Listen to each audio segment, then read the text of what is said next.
2. Good morning and welcome to the County Executive's weekly media briefing. This week, County Executive Mark Elridge is out of town, but standing in for him today is our Chief Administrative Officer, Rich Madaleno, who will be running the meeting today. I want to introduce some of our guests that we have on today. Today we have on Sherry Lee, who is the Media Relations Manager for WMATA. We also have our Director of the Office of Emergency Management and Homeland Security, Luke Hodgson. We also have Jacob Newman, who is Regional Service Center Director, who will also be on today. And we also have our normal cast of characters who are here to assist with things related to health and human services, Dr. Bridgers, Dr. Davis, and we also have Sean O'Donnell here as well to talk about those issues. Media, if you have any questions, please make sure that you raise your hands and let us know that you're ready to speak. Also, if you want to record, now's the time to go ahead and do so. So before we go ahead and get into the questions, I am going to hand it over to CAO Madaleno to lead us off. Mr. Madaleno. Thank you, Barry, very much. Thank you for everyone joining us this morning. The county executive is in San Diego at a life sciences conference where he's trying to recruit more businesses for the county. Obviously, finding businesses and growing the economy is a key initiative and priority for the Elridge administration. So that's why the county executive is unable to join us. Fortunately, he was in contact with us last night. We were keeping him up to date throughout all the storms so that he knew exactly what was happening in the county. Yesterday was certainly an exciting day with multiple tornadoes reported. The National Weather Service is out there trying to confirm the tornadoes and the type of tornadoes that we saw. Clearly, the pictures demonstrate that if the tornadoes didn't hit the ground, they came very close to it in the Poolsville area and the Gaithersburg area. Certainly, Gaithersburg is where there's the most reported damage at the moment. So we're very fortunate to have no fatalities reported in the county last night. There were some injuries, but fortunately they remained quite minor.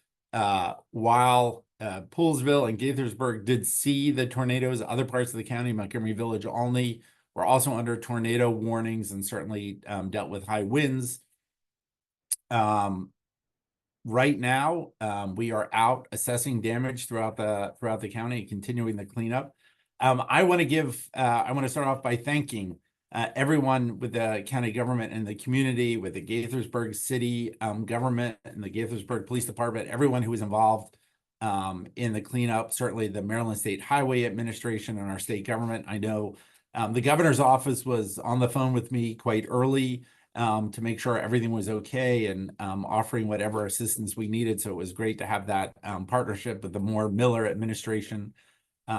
So first and foremost, thank you to everyone who played a role last night in ensuring the community was safe.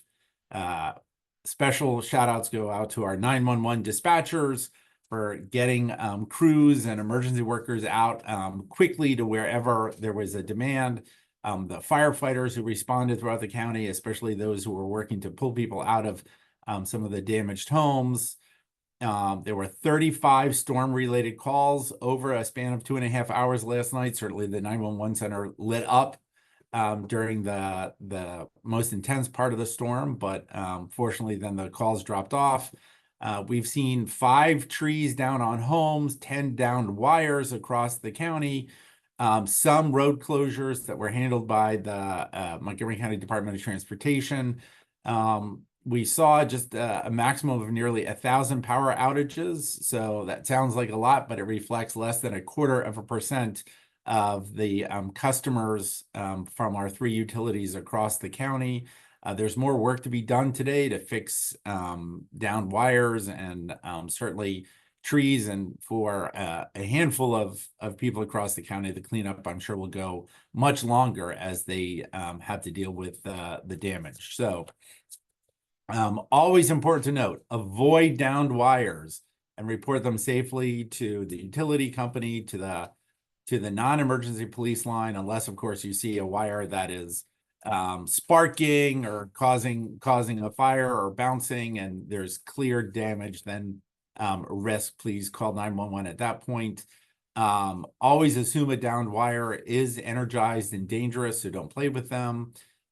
Please always be safe about kids and pets around wires. And again, if you need to report a downed wire, please call the non-emergency line 301-279-8000, 301-279-8000. So, it's very important to note that last night's storms are a sign of the impact of climate change. I know for Dr. Stoddard, Mr. Hodgson, for those of us who work on these issues, it's clear that climate change, while we spend a lot of time probably talking about temperature and understanding how temperatures are changing here and around the world, they are sparking more severe storms. And you're seeing it through incidents like last night. You're seeing it over the last several years. While the last month has seen plenty of rainy days, we are seeing more intense storms, which is why it is so critical for people to pay attention to the alerts that we're sending, because, for those of us in this area who may think, oh, tornadoes, we don't really see tornadoes, we don't see those types of storms.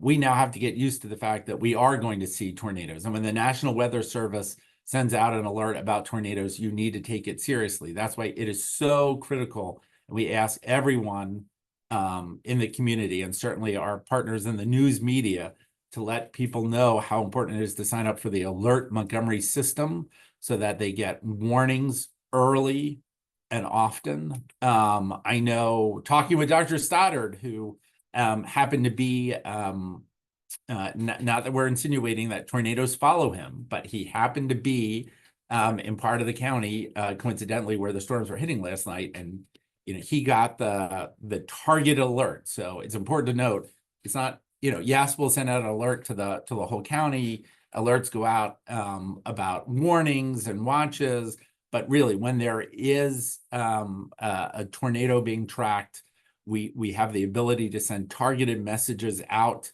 to people in the most impacted areas, and those messages were going out regularly during the evening. The system worked well. So now with that, I didn't know if Earl and Luke wanted to say something. I'll let you go first, Luke, if you like. Sure. So good morning, everybody, and thank you, Rich, for the introduction and explaining what happened last night. I think it's important to note that yesterday's storm was very volatile. We had no forewarning whatsoever that the storm was coming. So a lot of people are wondering why we weren't under a tornado watch, and I think most of the people in Maryland are wondering the same thing right now, as are we. So we'll get those answers in time. But we did have a very astute meteorology focused emergency management specialist who saw this storm early on pop up in Northern Virginia, noticed the volatility of it, and that it had the propensity to become a funnel system. And he's got us moving in that right direction. So our team was working to prepare for those impacts when Leesburg reported that they had a tornado, likely a tornado touchdown. We were preparing for that to come into the Poolsville area.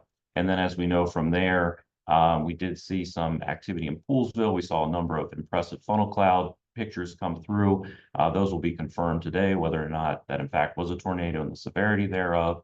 And then simultaneously, we had another system pop up in Gaithersburg, and that just the nature of it being more populated and there being more homes there, we saw a lot of damage and a number of calls there. So Rich hit on the number of calls we hit.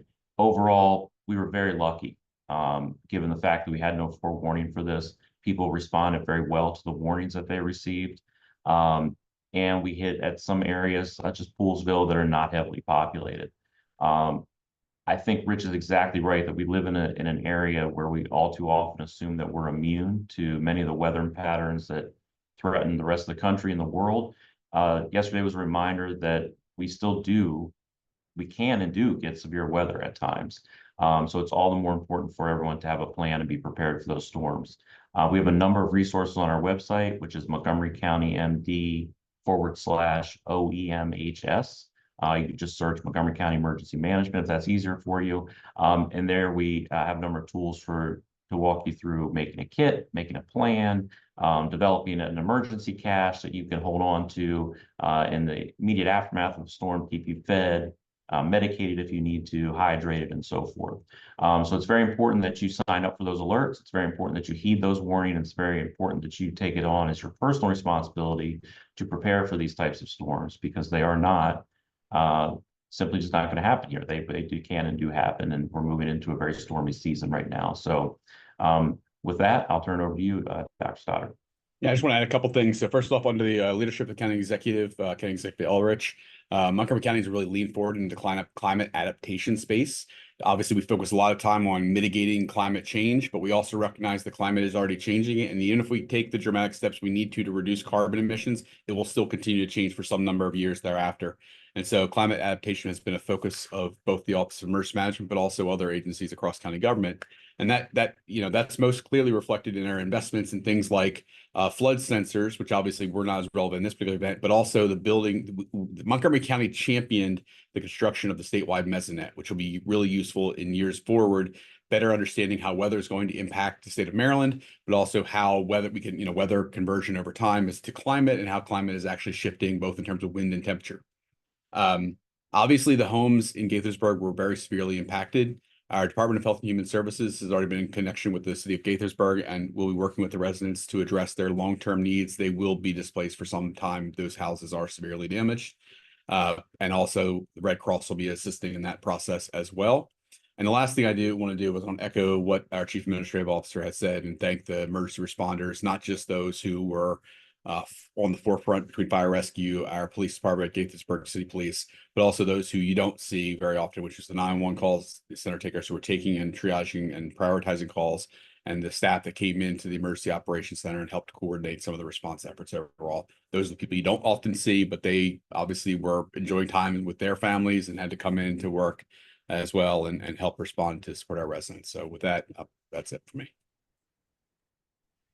Okay, well, thank you, Earl. So yesterday evening, Earl, Luke, and I were all at the Emergency Operations Center. For the general public to know, if reporters are interested, we do have in our Emergency Operations Center, which is combined with our Emergency Communications Center and our Transportation Management Center, we were able to keep a look at the road network and to see where there were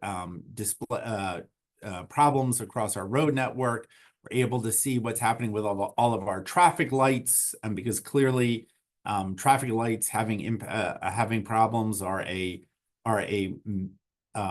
major issue. So when you think about the investments that we've made over time to have a resilient emergency operations center, to have the Alert Montgomery system to be able to warn people what's happening, the work that the utilities have done to ensure the resiliency of our electricity network and grid. So a lot of things worked well. Earl mentioned the flood sensors. While there wasn't flooding last night, clearly earlier this spring we had a major flood event where in the past we have seen people get trapped in cars as roads have become inundated at certain choke points around the county. And that flood warning system worked. We were able to close roads quicker and keep the number of incidents to a minimum. So it's important to note that we are consistently investing in ways to deal with the repercussions of climate change.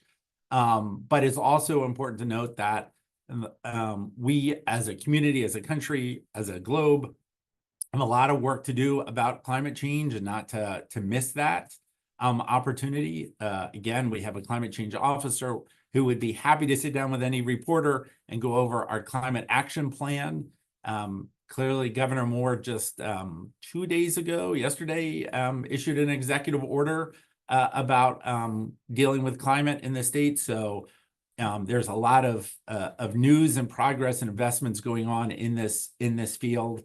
And I think that helped with some of the positive outcomes that we saw last night. So with that, I'm going to pause, let Barry open it up to questions. Thank you. Any questions from the media regarding last night's storm? Jenny from Local 360, go ahead.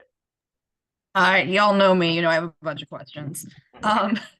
First of all, I know you had said, Rich, that there had been some minor injuries. Do we know how many people were injured? I think, Earl, I think I'm correct in saying we had 5 people transported. Okay. Yep. And I think there was only one person hospitalized. Yeah, well, I think that when they were transported, they were all evaluated. I think even the person who was it was a considered a trauma because they were pinned. They didn't know if there was any internal injuries. They did not have any additional internal injuries, and I believe all 5 have been released from the hospital at this point. Okay, great. Thank you. Kind of going off of that, do we know what you may have said this and I missed it. I was taking notes, but I think I have we had 3 collapsed homes. Is that the correct number? And do we know how many people have been displaced? It wasn't 3 collapsed homes. The one home was, the roof was collapsed in for sure. The other 2, these were, I think all 3 had trees into the roof, which means a portion of the roof was crushed, but they weren't collapses in the same way. And so one other place did have the person did need to be assisted to leave, but that was largely because they were uncertain about the structural integrity of their front door because the tree was laying on the area of the house right at the front door. And so they were escorted out by fire rescue. The other person was able to leave their house on their own. And so it was only moderate damage to those other 2 homes.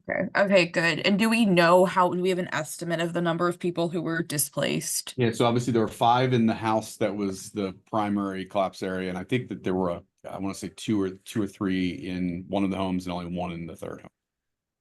Okay, great. You can, if somebody else has questions, you can come back to me. I'm going through my list, but okay.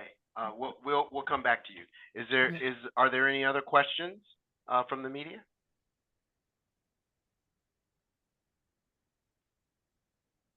And while you're thinking, Jenny, we can go back to you. Great, thank you. I know you all talked a little bit about the emergency alert system and the localization of that. Did everything go as it should with that system last night? Especially in terms of the fact that this was not an expected event. Yeah, so I'll weigh in here because our office is largely responsible for those emergency alerts. And I'll tell you, there's 2 different types of alerts that come out in Montgomery County. One is something that's generated from our office, and that's the Alert Montgomery system. That's something that you can subscribe to. It's free. You can choose which types of alerts you get. And it's also geolocated based on your address that you enter in there. So sometimes you will see alerts that come through there depending on what services you've signed up for. In a situation like yesterday, where we have a very high intensity storm that comes up very quickly, what you're probably going to see first is the wireless emergency alert, so the WEA. And that's where you hear sort of like the Amber Alert tone that's very loud and disruptive, as it's supposed to be, to gather your attention. We know a number of people that were in the polygon designated by the National Weather Service as the tornado warning area. They received that. They had no issues with that. There's a lot of questions elsewhere on why didn't we get an alert? And the reason is because it is very, very specifically targeted to a geolocation. So when the National Weather Service issues a tornado warning in this case, it could be a flood warning, it could be a thunderstorm warning, any of those 3 warnings, it automatically sends out a wireless emergency alert. It will only go to the folks who are in that polygon at the time. So the entirety of Montgomery County was not under a tornado warning. It was a very small percentage of the county under a small polygon in the northwest area Poolsville. Obviously, that moved throughout the storm, and as it moved throughout the storm, as Dr. Stoddard said, he heard the same wireless emergency alert that occurred in the Kentlands area of Gaithersburg. So from everything we've seen from the data we've collected as far as what's been distributed, as well as what we can confirm has been received, it worked just as it should.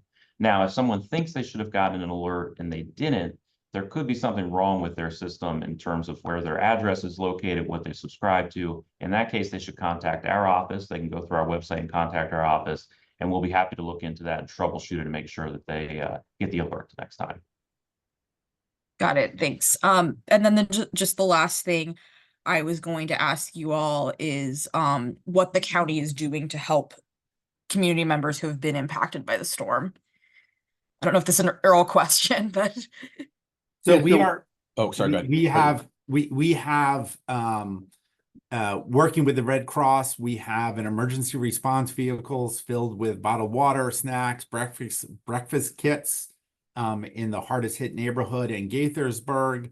Our disaster action team from the working with the Red Cross will be out doing preliminary damage assessments in the hardest hit areas. Again, I think that's a one neighborhood in Gaithersburg primarily. That's for people who know the area. It's kind of in the old part of Gaithersburg, in the community to the east of Gaithersburg High School along 355. We'll also be deploying a trailer with cleanup kits for families to help with the work that they have to do in their yards and in their homes to deal with whatever damage, small damage that some of those homes might have. Mhm. Thank you so much. Those were all of my questions for, The only thing I would this add portion is- of the briefing. The only thing I would add to what Rich said is because I was there this morning, Gaithersburg City obviously has their DPW crews out there in force as well, helping residents get particularly the trees blocking roadways. But obviously they're doing some work with some of the neighbors as well. And so I do want to credit. I know I ran into Mayor Ashman there last night, as well as Councilmember McNulty, and so and their city manager as well. And so obviously they're heavily engaged and working to help their residents as well. Yeah, Thank and you. we and Gaithersburg has a seat in the emergency operations center. So they had one of their emergency management director was in our emergency operations center last night as we were working through things. And one And last Jenny, point to add, one last point to add, our behavioral health and crisis services hotline is available to support those family members who are in need. Crisis services, the number is 240-777-4000. And so HHS is supporting all the family and the family reunification efforts that are ongoing, as Dr. Stoddard indicated. All right. Thank you. Thank you, Thanks. Senior Reporter Bixby.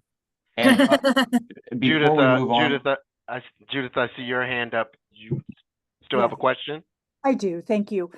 Given that we didn't have adequate, shall we say, warning that the system was coming, is there anything that can be done so that we get better warning, or is this just the way it is in the world of predicting weather? so I think that's an excellent question, is that we oftentimes rely on the watches that we get earlier in the day to prepare ourselves and also to send information out to the public so that everyone can properly prepare.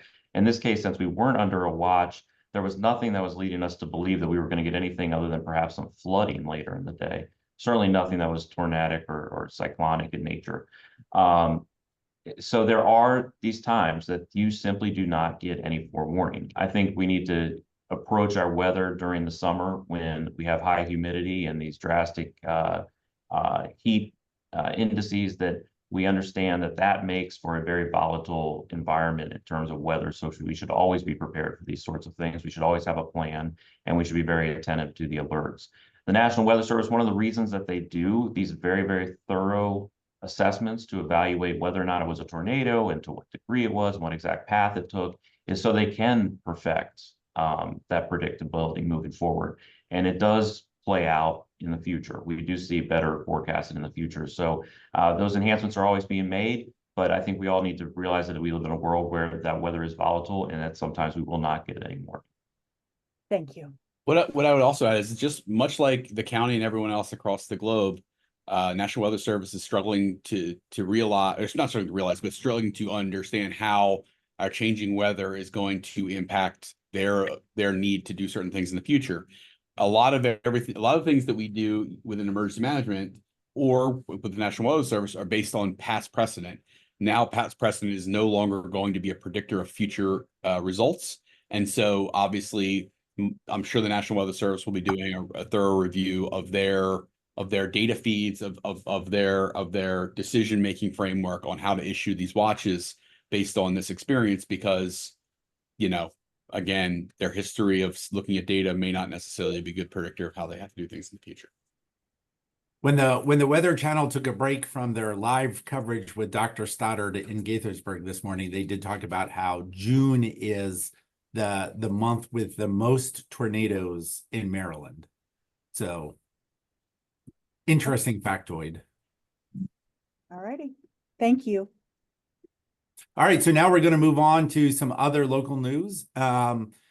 Silver Spring was named one of the most generous communities in the nation by GoFundMe, the online donation collector. So Silver Spring was ranked number 3 in the nation among cities with populations of more than 50,000. So we were only behind Spring, Texas, which is in the Houston area, and Marietta, Georgia, which is in the greater Atlanta area. That in 2023 alone, Silver Spring residents donated through GoFundMe $47 million in 500,000 plus donations. So as a result of this GoFundMe, we'll be hosting a booth at the Silver Spring Farmers Market on Veterans Plaza on Saturday, June 8th, this Saturday, starting at 9 a.m. They'll have a photo booth, delicious treats from local businesses, and free swag. So if you want to celebrate how generous Silver Spring is, if you want to celebrate National Earl Day one day early, you can come out to Silver Spring, get your picture taken, not necessarily with Dr. Stoddard, but maybe you can find someone named Earl, and celebrate Silver Spring's distinction. So many people, families, sports teams, local businesses, people around the country have donated from the generosity of the people of Silver Spring. We want to say thank you to them. We've got Jacob Newman on. Jacob is the Regional Services Director for Silver Spring, because we're also going to be shifting right now to talk a little bit about what's happening along the Red Line in Silver Spring. So on June 1st, the Red Line between Glenmont and I believe the Tacoma station closed, which has forced a lot of workarounds to be created. And so that's why Sherry is joining us from Metro today. Sherry Lee is a media relations manager with Metro. My understanding is the Red Line is being closed because obviously there's always work to be done along the line, but with the Purple Line construction going over the Red Line in Silver Spring, the decision was made to the need was to close the Red Line in order for some of the construction work to be completed, and it's a great time for Metro to also do some of its other work along the Red Line. So between now and when will the Red Line reopen? Well, I will say that Tacoma Station will reopen on June 30th, and the other 4 stations will remain closed through the entire summer. I will say the first few days here have been, adjustments, I think, for us as well as for, a lot of our customers. We have 5 stations that are closed: Glenmont, Wheaton, Forest Glen, Silver Spring, and the Tacoma station. We have a very robust shuttle bus operation in effect, with those buses running every few minutes, especially during the peak periods. We have more than 140 buses. We've got additional Metro buses that we have put into play to try and assist where we need with crowding. And we're working to get more buses out there. As you mentioned earlier, talking about the storms and things, our shuttle buses are are subject to the same kind of things. You know, if there's severe weather, there was an accident yesterday on the Beltway that caused a lot of traffic to be diverted, that also delayed our shuttle buses. So, you know, we appreciate the patience of our customers as we, you know, work through these first few days. We are making adjustments, you know, based on what we've seen. One of the biggest issues, I think, and a lot of people have noticed this, is, you know, we really do appreciate our partners at MDOT and State Highways, Montgomery County, in the district as well, in getting parking restrictions and bus-only lanes established so that our shuttle buses can move more quickly. The issue is those shuttle buses cannot move very quickly and reliably and efficiently if people are using those bus-only lanes. So people must abide by the rules and stay out of those lanes. And from a driver perspective, you know, I understand it might be a little bit frustrating, but if our buses don't move quickly, then those people are going to get in their cars and get on the roads. And it's just going to make it even worse for everybody else. So we need people to get out of those bus-only lanes, to abide by the parking restrictions so that those shuttle buses can get everybody where they need to go. Some lessons that we have learned is that, you know, people are finding other, you know, alternatives, right? I mean, you always want to go into this with a plan A, a plan B of what your options are going to be. And for a lot of people, depending on whether you're east or west of this closure area, going to one of the Western Red Line stations or over to the Green Line at Greenbelt has been a very efficient way for a lot of people to be able to make that commute downtown. We also have our limited shuttle buses, which you know, stop at 2 stations and then head straight to Fort Totten so people can get back on the Red Line. And we have an express shuttle bus that is running directly from Silver Spring into downtown DC. We have a local shuttle bus that stops at every single station, which obviously is going to take much longer. So we really want to make sure people understand their options to get on one of those limited shuttle buses or that express shuttle bus downtown. And that will really, I think, help folks. We do have our website, wamata.com/major construction. And on there, you'll see many of the different travel alternatives.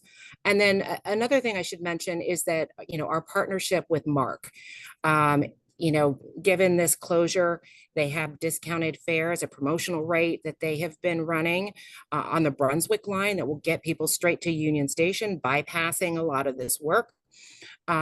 So that is also another alternative. So we really encourage people to look at the various alternatives. We are still working to make adjustments. We're working with all of our partners to make some additional adjustments to traffic signal timing. We're getting traffic control officers out at some key intersections to also help with traffic mitigations. We're working with our partners in Montgomery County at the police department, in the district, as well as parking enforcement to ensure that people are staying out of those bus-only lanes or not parking where those parking restrictions are in effect. So we're continuing to evaluate things, to monitor things, and to make those adjustments as needed. And I think as we move along here in the next, you know, few days, I think everybody will sort of find what works for them. And, you know, and we'll continue to keep an eye on things and let folks know through our social media channels, on our website, and through our project updates of any changes that we're making, and keep them abreast of what some of the best options are out there. So Sherry, I know you mentioned charter buses, and I think it's important to remind people that not only are there additional metro buses, people are used to the look of a metro bus or look of a ride-on bus. There are charter buses that you've brought into service, and so just reminding people that you may be boarding a bus that isn't a metro bus, isn't a ride-on bus, but they're still the same fare, the same, you know, there's nothing, you're not walking into some sort of scam by getting on a charter bus. That's right. Yes. The fact is that, as I mentioned, we have more than 140 of these charter buses that are operating right now and working to get some more. And, we just don't have the fleet to be able to run that, as well as our regular Metro bus service that we have. So yes, they are contract buses. One thing I will mention is that, in the first few days, some of our customers with children who have very large strollers, while our Metro buses are equipped to be able to handle some of those larger strollers, these are the charter buses. So for those with children, we do need them to be able to use the foldable, collapsible strollers when they are getting onto those shuttle buses that we have operating. We also have options for those who have accessibility needs as well. So I want folks to understand that we do have that option for folks too at those stations. So great reminders of how the different buses work, and the point you made earlier too about with the charter buses coming from different locations.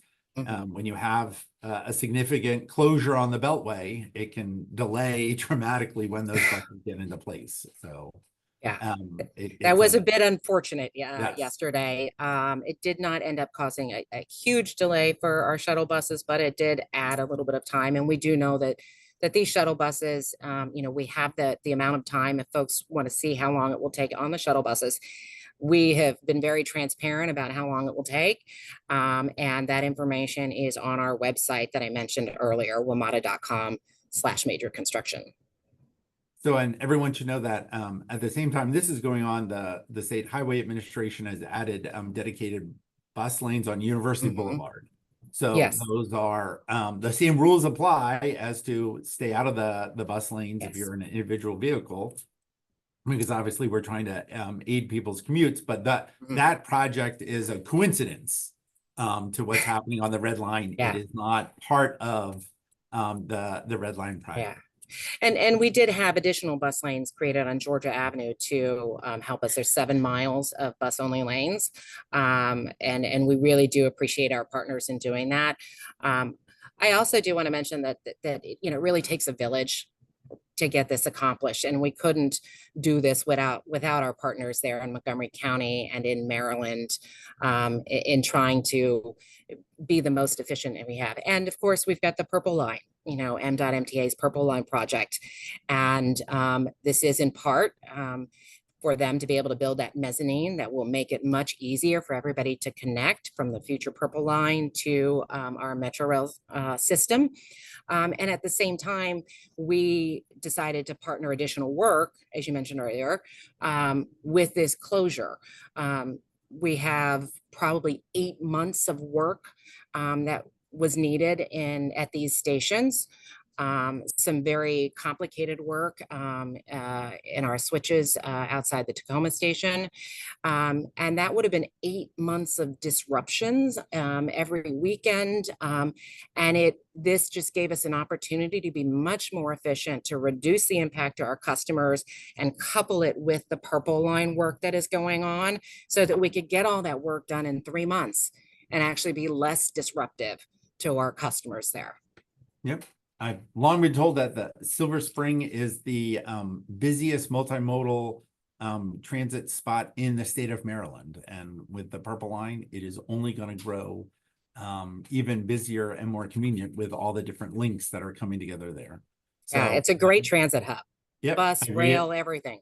I reiterate your thanks to our partners with the State Highway Administration, with the Maryland Mass Transit Administration, and certainly between our Department of Transportation, your team, everyone has been working hard for months to make sure this works, and to gather useful data about the future of buses, bus rapid transit, the value of bus lanes. So we greatly appreciate your collaboration.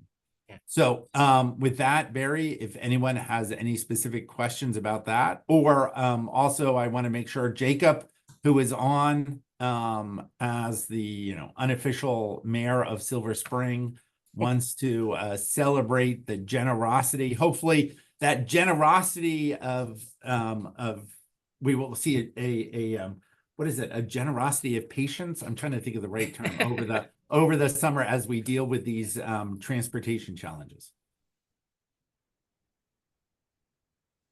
Jacob, if you want to jump in, you're on mute.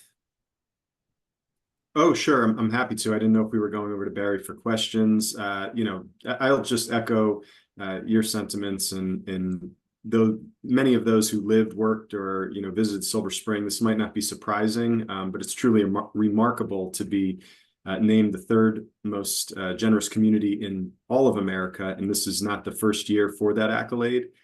So whether it's to contribute to a cause or meet the needs of neighbors, our Silver Spring community truly rises to the occasion of the day to support the broader community. It's something that I experienced very early on in taking on this role, and have observed consistently during crisis response and some of our neighbors' most difficult times as well.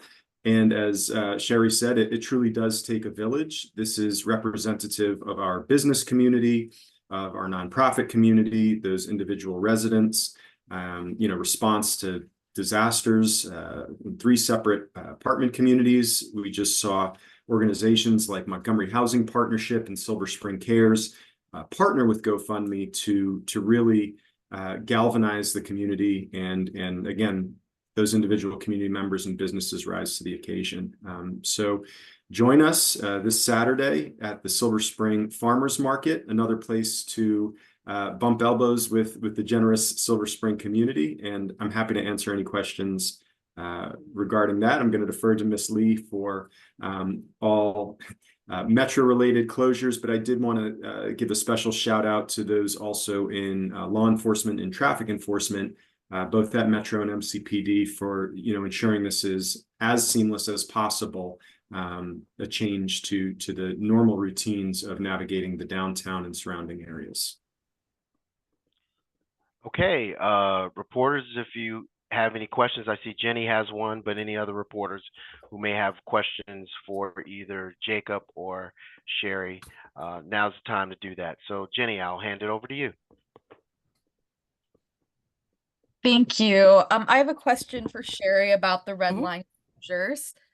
I was wondering if I know we're not quite to a full week of these closures, but you provide some great information for commuters, but have there been any hiccups that people, either things that the system is trying to work through the next week, or things that commuters should be aware of to make their journey a little smoother? So I did mention, the issue with the strollers, with the charter buses that we're using in our shuttle bus operation, and we've been trying to message out and get that information out to folks. We have seen people who are using the local shuttle buses, which I mentioned stop at every single station and take a lot longer, instead of using the limited stop buses. But over the first few days, we have actually seen a change in those numbers. So I can say on Tuesday, we saw almost 2,000 people using the express shuttle bus, compared to just 1,200 on Monday. So that indicates that people are making sort of changes, understanding what their best options are.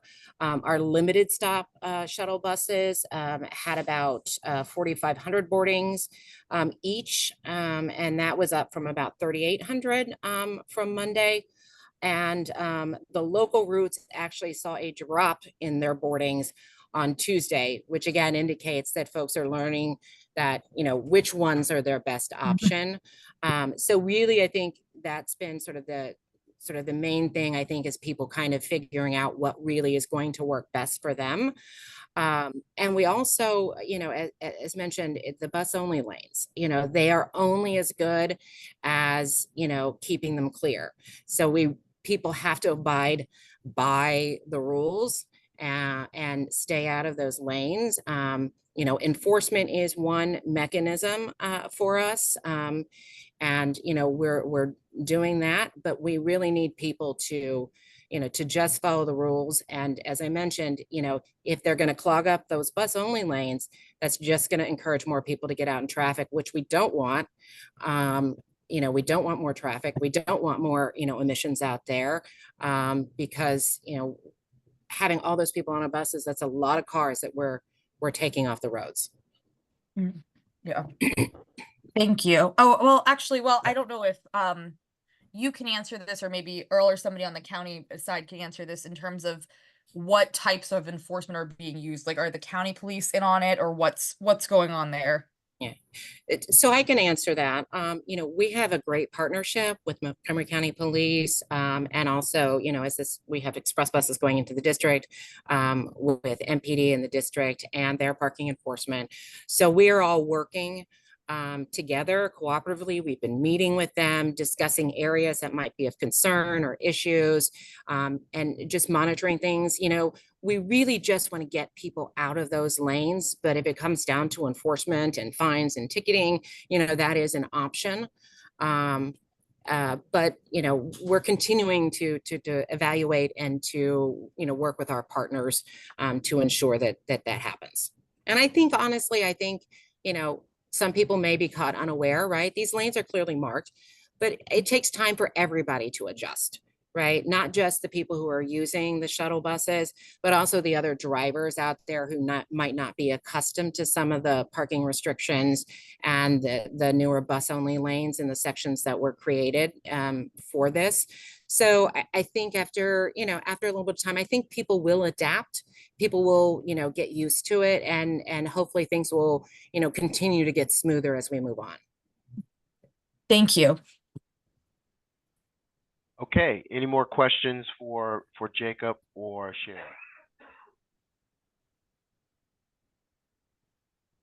All right, I think we're ready to move on to the next section. Yeah, we're just going to move hand it over to you. on to our colleagues from the Department of Health and Human Services for whatever update they have for us today. Let's see. And no updates for me. Thank you, Rich. And good morning, Mr. Madaleno. No additional updates from me outside of the previous support to the ongoing efforts. I too would like to thank our first responders for all that they did yesterday and they continue to do to support our great county. Good morning. Nothing additional. Okay. Rich, did you want to give a small update on Pride Month and Pride Month? Well, I was trying to get us out within the hour, but of course, June is Pride Month. We had a flag raising on May 31st in Silver Spring.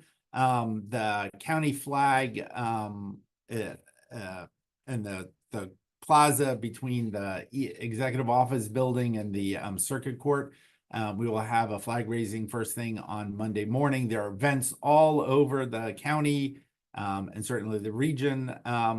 Tacoma Pride is on Sunday, and there will be a large county Pride event on June 30th in Silver Spring.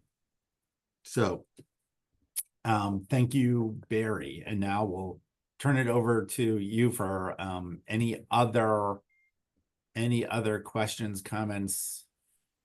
Dr. Stoddard has a question. Well, I have one more update related to the storms. So we just got notice from the Maryland Insurance Administration. They will be doing a virtual disaster center for those impacted in particularly in the Gaithersburg area, but this would apply to anyone across the county who was impacted with their home.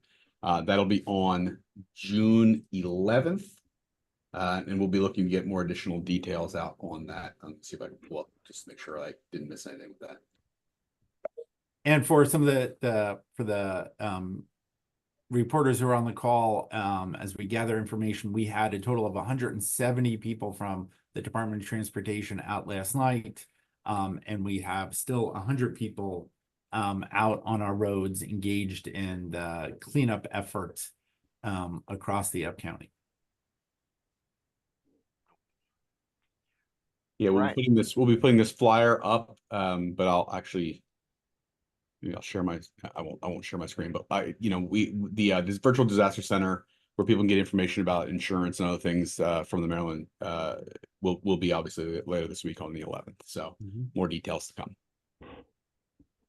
Will you be sorry, I should have raised my hand, but will you be posting that? Jenny, I'll send, because you're the senior reporter, I'll send you the flyer. Thank you. I appreciate it. They've got me on a deadline here for this story. So I will send you the information right now. Yeah. All All right, reporters, go ahead, Rich. Well, I think as Earl has stated before, you know, this was a serious incident. There was a lot of damage. It could have been much worse. I mean, we certainly did. We were fortunate for what, in hindsight, what little damage was occurred. I think his quote is, "We dodged a bullet out there." And we have another question from Judith. Thank you. Just briefly, do we have an interview date yet for the fire chief nominee? Do we know what our timetable is for that? Correct. We don't have a date from the council yet. You know, the council president has been on his honeymoon, so I'm sure we will have one very soon. Okay, thank you. All right, if there are no other questions, thanks everyone for coming out. And if you have any additional questions, particularly regarding the storm, feel free to reach out to anyone in the public information office, and we'll make sure we connect you with the folks who can answer some of your questions. Thanks very much for being here again, and we'll see you next week with another weekly update. Thanks very much and have a great day. Thank you, everyone. Thank you, Sherry, very much. You're welcome. Thank you, everyone.